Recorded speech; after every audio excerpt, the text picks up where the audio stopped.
Hey Vac, this is Rock. Finally getting to your VOD review. Apologies for the delay.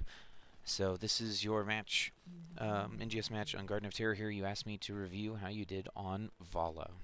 And so Valla is obviously one of the most playmaker heroes right now. He has tons of opportunities to carry and has tons of opportunities to also feed. So definitely as we're playing this character, we want to make sure we're doing our best to optimize what we can, as well as being as much aggressive as we can. One of the things that's always hard when you're playing any type of DPS that is reliant on keeping stacks is you have to be able to position well. I actually try not to encourage people to play safe on DPS because I want them to be aggressive. I want them to hit the buildings. So, looks like here you guys are trying to cheese an early tower. Looks like you're matching. You saw Nubrak and them might do it. You guys will outrace them. They don't have tons of siege early on. Obviously, the hardest part is that like you guys have to switch out to tank the towers here. But overall, it's not looking too bad. You did go AA build this game, and it might be a little difficult into blinds, but I think besides that, you'll be doing really well. The scariest thing is that the Artanis can trade into you fairly well, so you're going to have to watch for that. I love that you guys are both trading, and you guys are ahead already because they've got 5 hitting this building, and Murky's already double soaking. So you guys are going to be able to trade pretty evenly here, and you're doing pretty good. I don't know if this goes to full base race or not. Oop, ace. That's unfortunate. Yeah. Should be okay. Like I said, just keep things moving, keep it there. So, with you taking the create at level 1, obviously you do want to be trying to get stacks as you auto attack and being able to scale into your late game Sergeant Hammer self. Like I said, Artanis didn't go block, so you can even pick on him. And you can also potentially pick on Anubrak really well since he's weak into auto attackers.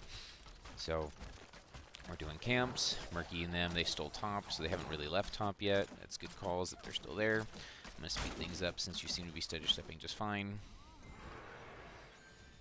So we're looking for an invade. That's a great slide. Save for the boot for the blink. Oh, very close. So we pumped. Okay, hold on. Your camera's all over the place there. So, okay, we looked for an invade. Slide. Feel free to boot now. I know you want to save it for that, but Sparhawk is almost in range to get the root, and the root will stop the blink. So if you communicate slide and then you boop, it gives Sparhawk a chance to throw the root to make sure that Dominator doesn't get to blink out. So that would be my first correction there, because we tried to wait for it, and yes, there's an animation, but there's like the ping difference there is pretty hard. So good attempt. And then because we overextended to the left, now we're really clumped here, right? So we want to make sure that once we've finished our invade that we're able to check back on our backside here. I don't think there's anything you do. I think you just die. Oh, you get out. Neon might get out. Lucio things. So Leon gets out. Oh wow, they didn't get the other ones. Well done. That's pretty lucky. They're getting top for free right now though, so this is a little weird. This is too many people. This is way too many people rotating to this. You don't need to send everyone to kill slow cheetah here, right? Like sure the objective's on their side, but look at our macro positioning. Right? Like, we're even sending Murky here. Murky shouldn't be here at all. If Murky's our macro person, he needs to be answering those camps middle. Murky's damage is not going to make a difference on whether or not we kill Artanis. This is an overcommitment of rotations. Like, yes, we need to stop him, and we should punish him for being out this far, but not send all 5 heroes.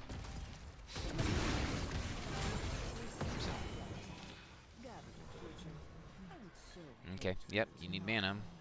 So, at 4, you took, I'm guessing that's the AA tumble. Yeah. They're going to get that channel. It's on their side. There's really nothing you can do. Right now, look how clumped all 3 of you guys are. Like, you really need to pay attention to where we're standing, what we can hit, what we can't hit. Right? Like, we really don't want to be standing in a clump for their Nubrak and for their stuff. So, ETC gets a slide. Good bulk. Good damage. There's no tap there for a sec. Looks like you're rotating bottom. We do need to clear the camp. feel free to turret a little bit there. Nothing special. Okay. Yeah, you want to get stacks, so you're stepping up. Good. Keep your hatred. Yep, always be attacking. Keep your hatred. You're not focused on the same target that Neon was. I'm not sure if Neon called that target there, but you were nowhere in position to hit ETC slides. Okay, maybe this Lucio. You have slide over wall, you have slide again in one. Nope, didn't happen. So, that's a good tumble. Keep auto-attacking, keep auto-attacking, keep auto-attacking.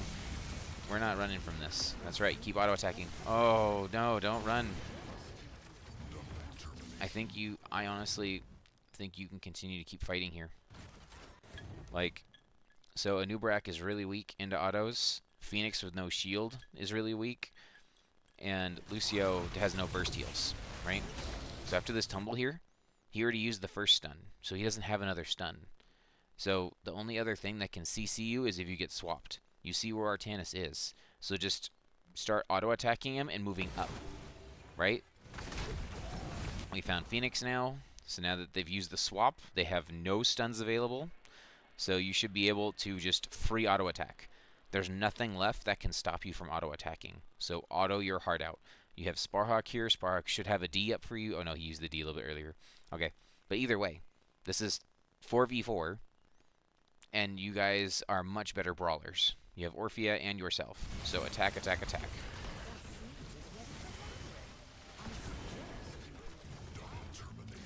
Okay. It ends up working out, but I definitely would have positioned a little bit more to be getting more stacks and getting more attacks, and have faith that you will be healed. Okay, you're running top for what? Okay.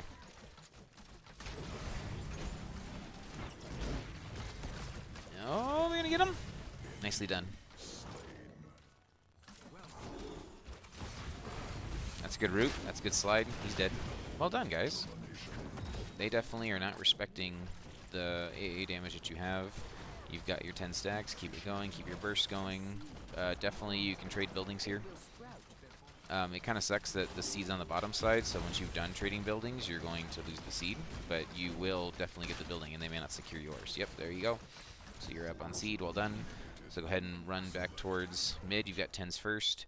Murky might be able to stall, actually. They have not started channeling that seed yet. So yeah, you guys can actually fight 10 versus 9. This is your seed. So, yeah, make sure you're with your tank, though. Look where your tank is. Right? Valla's does well when she has a wall to attack through or attack with. You cannot 1v1 people as Valla. If they do that, they're just bad. You should not be able to 1v1 people. You need your wall. Look where your wall is. Right? If he engages on that Anub'arak, you are nowhere near to help. If the call was go to the seed, go safe side, and then the cow's gonna like slide over the wall, then that's fine. But like you've got 2 people positioned ready to fight and 2 people positioned trying to go around. And so, yeah, being split by terrain means that that engage that Neon had is no longer available. And look at that, like you guys had 10s. I agree, you should be fighting. You should be looking for the fight. So let's back up again just to see what we missed. So we have 10s coming down. We have half mana. You have your ult chosen right here. The call should be made by either ETC or the team to be aggressive. Right? Murky can stop the objective by himself. Right? He can stall. So the team needs to make a decision right here. Look at how stringed out we are. Okay? We need to either tap. ETC's going to tap or get healed by Anduin here. But we either need to agree that we're being aggressive and looking here for the camp, or being aggressive and looking to punish the Artanis. There's no reason really to go safe way, because we have the advantage. We want to push our level 10 advantage. And so the fact that you end up walking this way meant that you missed an opportunity right here. If we would have grouped with ETC, this is a slide and a dead Anub'arak. You guys have lots of burst and 2 stuns. Okay, now we're together again. Okay, we've got 2 here, 3 here, and you don't have any of your hatred, right? Like you didn't get to come to the fight with hatred started. So, yep, keep attacking the Anub'arak beetles to get your hatred started. And here comes a Mosh. Oh my gosh, we are so split. These 2 guys are dead. The Mosh hits the Lucio. You got the Artanis at least from the damage that Orphea and them were able to put out. You're still attacking what's in front of you, which is fine.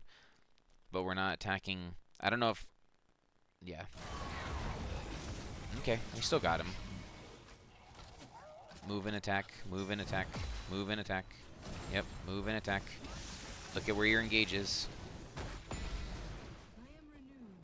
Yep, get your stacks. Good job, keep your stacks. There you go, that's your kill. Oh, I was close. Let Murky do his thing. Okay. There you go. That's okay. Keep your stacks. And we got the channel. Well done. Not too bad. Like I said, just... I know it can be chaotic to try and follow up on what's happening where you're at. But like I said, I'm like, you can turret the safest. Either in a... You know, it's like a conical shape. So if you're... You know, let's see if you move real quick. So like, this is like, right, you'll get hit by line skill shots here. Right, versus like a triangle formation or even like a crescent moon formation. So that way you can all focus on whatever's there in range. And so you want to make sure that you're playing in range to be able to follow up on this, but not be sitting on top of him, right? Like you're going to be attacking, you're effectively a moving turret. You want to be hitting what's in front of you always, and then using him to wall to make sure that you don't die, and you can keep hitting things that are important. Lots of camps are being called. There's a little bit split there. Oh, you found them though. Should be good. Okay, we walked into the laser. Spark's gonna die. We're gonna trade. I don't know where ETC is there. Where was your peel? Okay, so once we got the seed, I definitely think, again, they were down 2 players. We should be looking aggressive. Okay, so we found them. So look at our positioning again. So we came together, and all 3 of us are standing in a clump. Okay, we start auto-attacking. The laser comes out. I'll just put it down to normal speed. So the laser comes out, we're trying to get out of the laser. We have to get out of the laser, means we get stunned, right? There's not a lot you can do there. ETC tried to come over here to interrupt the laser, right? Like, that's what he was looking to do. So now that the team is kind of split, there's not a lot you can do. You tumbled forward. I thought I saw that. I'm not sure why you tumbled forward. Right? Like, if we're trying to get kills...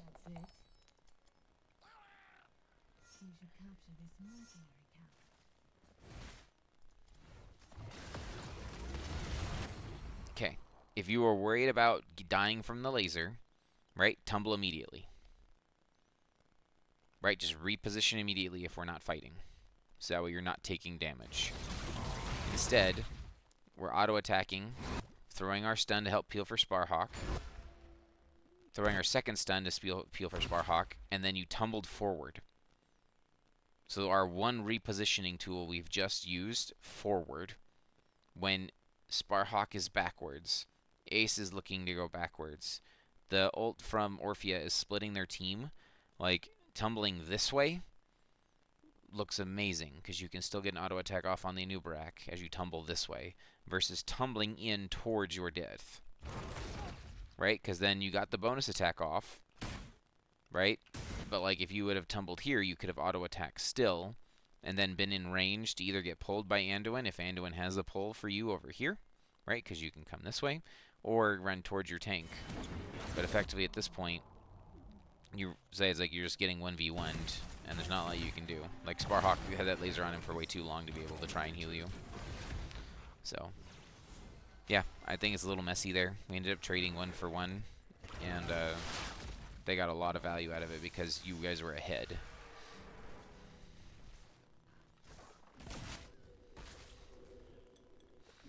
I'm glad you're moving your camera around while you're dead. It means you're able to communicate to your team and try and help them understand what to do next. That seed is not valuable. Oh my gosh, don't do it. Okay, stop. Okay.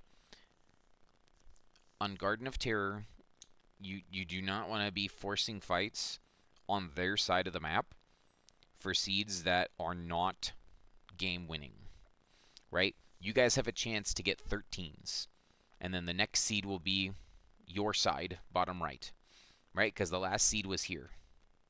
So the seeds go in sets of 3.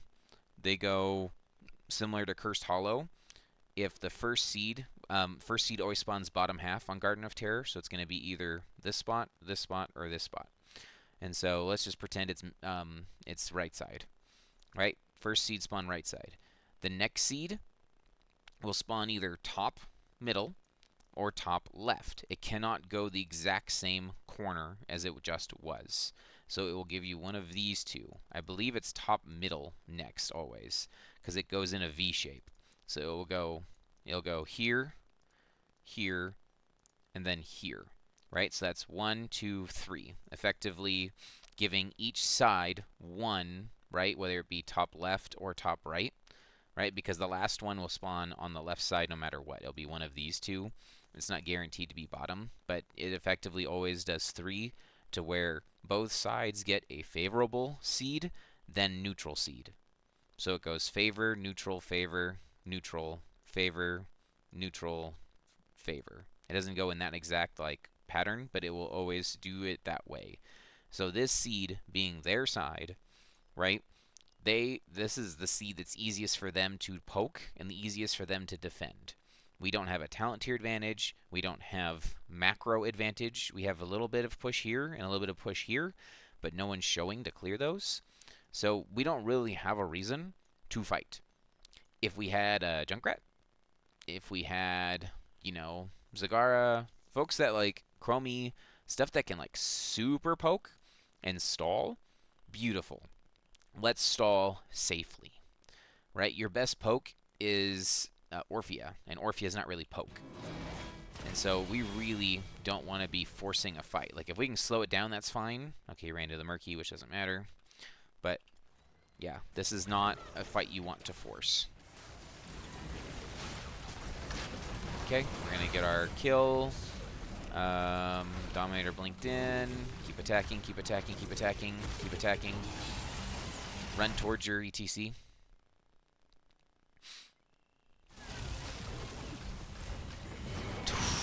Okay. So, like, I agree that you can bully and attack somebody to death here, right? Like, you got a free kill here off of that. Okay, traded a Murky for an Artanis. Okay, Dahmer blinks in. I agree this is the target you should be looking for. You should be hitting, and then he's in front of you, right? Always attack what's in front of you, right? So attacking him is great. I love this.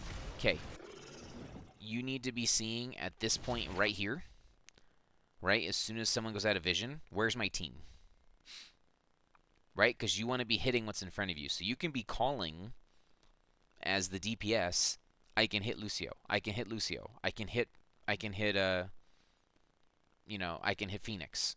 Right? Call what you can hit. Because as a constant auto attacker, like, the tank may not know what's in range 1 isn't. Because the tank's is in peel mode, right? You can see he's running back this way to try and help his team he thinks that's under attack. He doesn't see that you're 2v1ing here. So you need to be calling, I can hit this, I can hit that. Or, if Neon hasn't called what his target is, then you need to be focusing on his target and hitting what you can along the way. Like, all of this right here was great, because you kept hitting what was in front of you. It keeps up your stacks, and it keeps up your constant damage. You always want to be attacking. So, like, everything's been good. And then right here, this is where things go weird. So you can see where your tank is. You're auto-attacking what's in front of you, and you just used your tumble again, right? You used your tumble actually into the wall, which is really bad, because then you actually don't travel.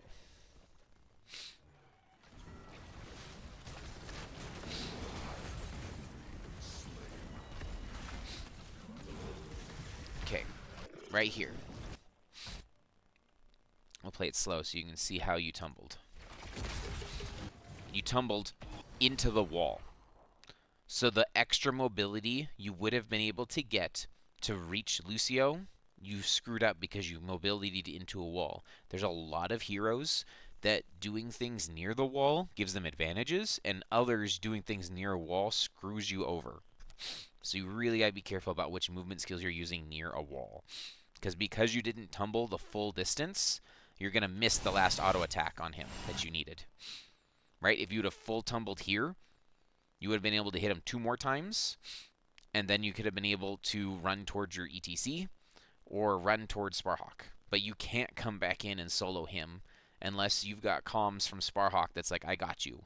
Because he's got 1 heal right now and 1 D.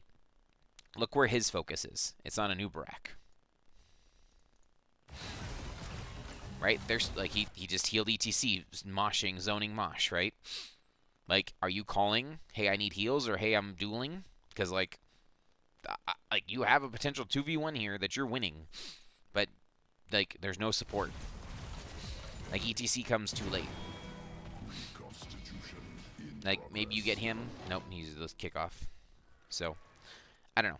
I think in general, this fight shouldn't have happened, and we should have been pushing for macro things with our 13s and then taking a fight, or pushing for something more aggressive instead of giving them an even talent tier fight at a seed that's on their favor, because they could have played this seed slow and then got XP, right? Like they have a Phoenix, they have a global damage ult, so Phoenix could have been down here clearing, and then like as soon as they call their in or they call their damage or whatever, then they could just laser through the wall or whatever and get global damage while they're doing this to poke on the objective because it's on their side. So whatever's fine. You eventually got the Lucio. All right, and you guys got 3 of 3 seeds. All right, so when you get Garden of Terror seeds, it's a little different than Cursed. Garden of Terror, the terrors don't take damage for walking. They take damage based on how many times they attack. So it's not like Spider Queen where you want the lanes pushed up as far as possible, so that way they don't die walking. They die when they do damage. So you really want to enable using their potted plants. So either clearing the wave so your minions do bonus damage to structures that are tangled by the potted plants, or you want to be supporting and knocking down structures. My personal opinion, I would knock down middle first, just so that way you have the entire map opened, and then going to whatever lane has the biggest push after that, and then Murky can just do Murky things. So mid is cleared, and you've chosen to go top, which is fine.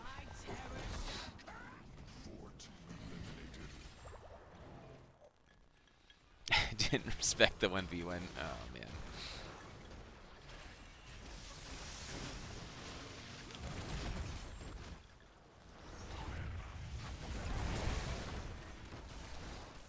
Okay. So let's see how we did on our seeds there. So, got the whole wall here. Got the whole wall here. Got the whole wall here. So for our first Terror, not bad. We're already up 2.5 levels here. Okay. I think we're looking great. Murky's even got some more push going here. And you guys might be able to slow play here. Watch out for a swap type thing, which you could probably slow play middle too. Get a little bit more. 13s, 15s. Yep, I agree. Let's do something aggressive. Let's take a camp. I don't want everyone vision. Okay, everyone's just in vision. Okay, we just saw Tassadar rotate up towards Fish. Neon's also rotating up towards Fish. Not everyone's in range. Looks like you got it anyway. Good job. It's always a little scary. Alright, you finished your quest. It's a little late, but it's a big PvE map, and you guys have been playing PvE, which is fine. Okay, you guys are up a talent tier here. You really should be looking to siege in, not a deer. Okay. So, this is hard. So, like, you guys are up a talent tier, so you want to force an issue, but you also want to punish somebody that overextends. So, you can't. So, the new Brack you guys caught, you had rotational advantage, which is good. Okay, so right here, you were attacking the wall. A, creating more opportunities for Neon. B, reducing the choke points for the wall from Tassadar. C, removing their vision. And D, keeping your stacks up. So you attacking the wall is good. Okay, where should our focus be? Where should we be positioning? In my opinion, you have a greater chance of killing Tassadar than you ever do of killing Lucio. Right? So I would be looking at this Tassadar. He's AA Tass. Right? He's going to be the most immobile hero all game. It's AA Tass. If you have a chance to kill anyone that's out of position, it's going to be him. So, again, I would be positioning on this side as the ETC, because I know that I have a chance to kill Tass. These two both have blinks. These two both have speed, wall rides and stuff. It may not happen, right? So, that's just my 2 cents on who I would be aiming for. So, at this point, you don't have to force a kill. You have 15 seconds. Siege the building. It's already half dead, right? Clear the wave. have Orphea throw over abilities at the wave, and then have Valla hit the building. And then ETC is the wall to protect it. But instead, right, we saw an opportunity, which I don't blame him, see an opportunity, and then we tried to mosh and immediately got interrupted, and then Vac's trying to follow up on it. And so now what should have been potentially siege damage and maybe a kill on Tass ends up being, well, they used 2 ults, right? You got short cooldown. So I guess it's okay. We're still playing our advantage. I just would have liked to have been on the other side. Okay. We're up quite a bit here. Camp was called. ETC's checking the direction. Okay, go ahead and start your hatred. Keep attacking, start your hatred. Fish called a stun there. Oh, wow, they walked right into that. Okay, they all died. This game's pretty much over. That was a very bad rotation from them. Okay, start getting your hatred up. You guys are at 3 levels. Get the building. Right.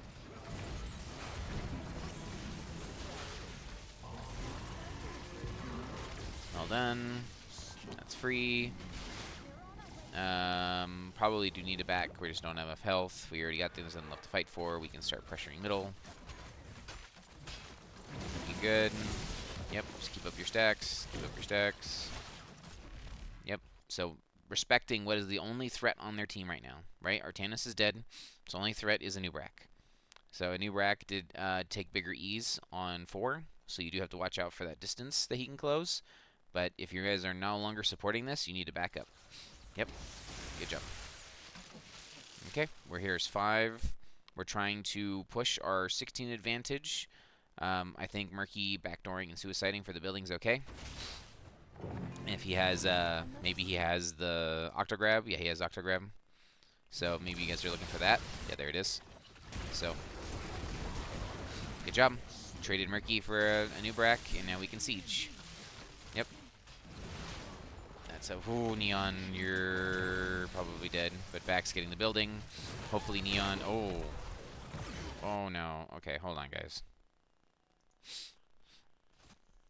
Right, like, we want to use our talent at tier advantage and the man advantage to get a bigger advantage, right? So, we effectively traded right here, right? We got our kill. So then the next question becomes, do we take the seed or can we push? Because it's technically 4v4 right here, and our siege is all on Valla. So if we're calling siege, then Neon needs to be protecting Vac to siege. If we're looking for kills, then we need to be looking for kills, because that slide tells me you're looking for kills. Because if you just wanted to interrupt, you could have just used your boop to interrupt the charge or the swap, so that way Vac doesn't get hit. Because Vac tumbled away, or walked away. But effectively, you're dead. You might be able to slide over the wall. No, you're not going to have to slide over the wall. And he swapped you back, so that's why you came back this way. And then Ace, I don't know what happened there. Like, okay, Ace is already half health, that's why. Yeah, effectively here, once Neon gets swapped, unless there's a D up, which there isn't, we need to be running. We can't do anything here. Right, like Ace actually gets tower aggro because he's trying to hit a Tassadar and ends up getting himself killed for it. And then Neon just never gets away. So what could have been a free seed, right, we now potentially have to fight for. No, we still get it. Okay. Not the end of the world. Like, we almost got the building. It looks like we have a split decision there on what we want to do. Are we fighting or are we taking the building? So, let's make sure we're working together on that.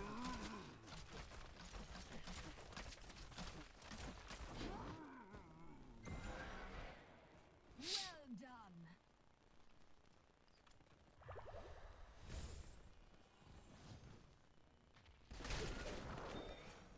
Playing safe.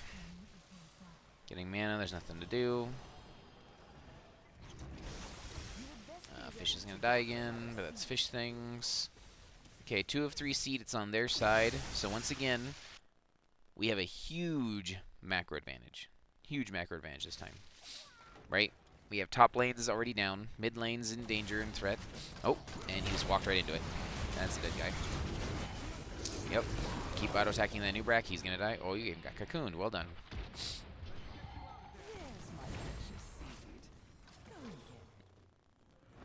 They are not allowed to play for the seed anymore. Yep. Oh, it's a good idea. Oh, you did get him. It's hard with the camera angles. No, you're not going to be able to chase him down. So, yeah, we can get seed here. Good job. We can take camp too. We should be able to end with this even without the camp. Right? We just go and sneeze on middle and then look for core. We got 20s. You need to pick your 20. As soon as 20 comes online, you should know what you want. Like, obviously, you want to be Sergeant Hammer. Watch your stack count. Don't lose your stacks. You lost your stacks there. So you need to be paying attention to where you're standing to not lose your stacks, especially once you're Sergeant Hammer. Right? Because the way your level 20 works is that you get more attack range based on hatred. So you really need to make sure that you keep your stacks to get the bonus attack range. So right here, as soon as the wall cuts you off and you're at 7, right, you should be looking at what can I hit next. Right? And hopefully it's a hero. Right? You walk up, you walk up. You walk up. If you can't hit a hero, you need to hit the core. And you walked away. Right? Like, hit the core. You need to keep your stacks, because now you're not going to be able to siege. Like, if they had a really good defensive team, which they're down a lot, they're down level 20s, all that jazz, so, but you could have walked up here, attacked this, and then backed up and kept your stacks. But instead you tumbled away. Like, you could have attacked and then tumbled. But either way, you tumbled away and lost all your stacks. And so now you don't have effectively any of your bonus range. Murky's going to get a kill down here. Gosh, chaos. Alright, GG. You're Sergeant Hammer. Yeah, overall not bad. I think you had a very clean game. I think the biggest thing is that they didn't have a threat for you. Like, a Nubrak should be a threat, but then they don't have follow-up CC. Like, I think the blue team committed the cardinal sin of you can't draft a Nubrak and Lucio on the same team. They just do too many overlapping jobs. And so if you put them on the same team, a Nubrak wants to burst blow up somebody, and the blue team has no burst. So even if they did land the pile on you, right? Like, you remember really early game here, they had like the 3-man stun into the wall where everyone was standing here, and nobody died. Or maybe one died. Right, there were 4 of you here, and I think only Orphea died. Like, that was a huge stun pile, and they didn't get a kill. So, if they're not going to draft follow-up CC or something that can actually truly solo you 1v1, yeah, you'll be in trouble. Like, Phoenix can do it, but Phoenix didn't take the build for it. It looks like he went warp build. Oops. Yeah, so he tried to duel you by taking the warp gives armor, so he's going to warp in and try and solo you. But,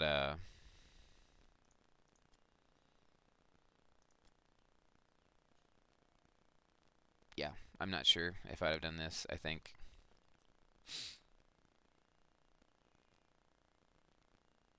I probably would have taken emergency protocol knowing that I'm going to be dueling rather than movement speed when attacking. No, actually, you get up to 40%. That's probably right. And then, yeah. Warp is maybe a little greedy. Just because you're hoping to kill somebody, but you don't have any burst on your team. So this is probably their main problem is they took Tassadar and Artanis. Or sorry, Tassadar and Phoenix. Neither one of them is burst for a burst tank. So, but yeah, I think it was fine. Talents and things look good. Everything's pretty much what I expected. So, yeah, nothing too crazy. I think you played pretty disciplined. There's a couple spots, like I said, where you try not to lose stacks or try and position with your team or with your tank. I'm not sure what caused the disconnect, whether it be them calling something or you doing something. But, yeah, just remember as your AA Valla, always be tacking and always be hitting things, moving and attacking, moving and attacking. So, good. Good game. Well played from you. Hopefully that was helpful, Vac. This has been Rock. Have a good one. Rock out.